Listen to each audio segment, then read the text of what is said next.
Medieval France by Peter, Matt, and Sophie.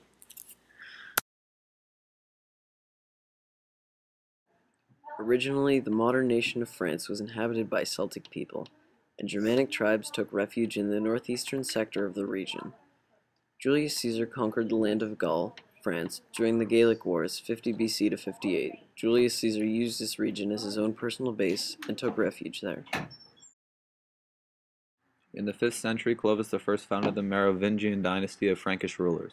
Clovis successfully conquered the region of Gaul and went on to convert it to Christianity in 496 AD. Following Clovis's death, the land was war-torn for many years until 750 AD, when the Carolingian dynasty took over. This was mostly fought by Clovis's sons in neighboring kingdoms. Thus came the era of the Carolingians, such as Charles Martel and his son Charlemagne. Theirs was the first major power in Western Europe at the time.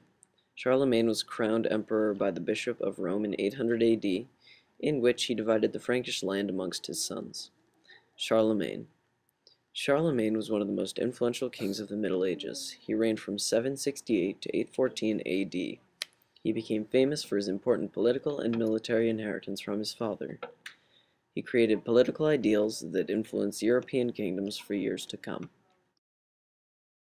Much like the Clovis situation, Charlemagne's grandsons fought each other for possession of the kingdom. It was divided into Francia Media, Francia Occidentalis, and Francia Orientalis, one for a different brother.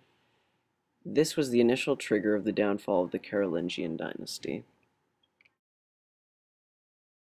In the 9th century, invasions from Muslim and Viking raiders became more and more common. Because of this, castellans, or local strongmen, would offer protection for people in exchange for an annual tribute and fealty. By the end of the 10th century, monarchies and central powers had all but disappeared and had been replaced by the feudal system. In 987, Hugh Capet became king of France, though because of the popularity of the feudal system, his powers were extremely limited, and he struggled to keep any semblance of control over many different principalities. Due to the different ethnic cultures of the region, it was still difficult to maintain complete control over the lands.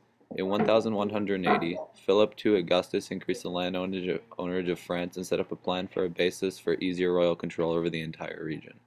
Many believe he was the grandfather of a unified France. Through later generations of Philip's family, most importantly Louis IX, used his ideas as a foundation to further enhance enforcement over the land. Next came the 100 Years' War, in which France was in battle with England from 1337 to 1453. This war instilled a national French identity in the people and unified the land even more.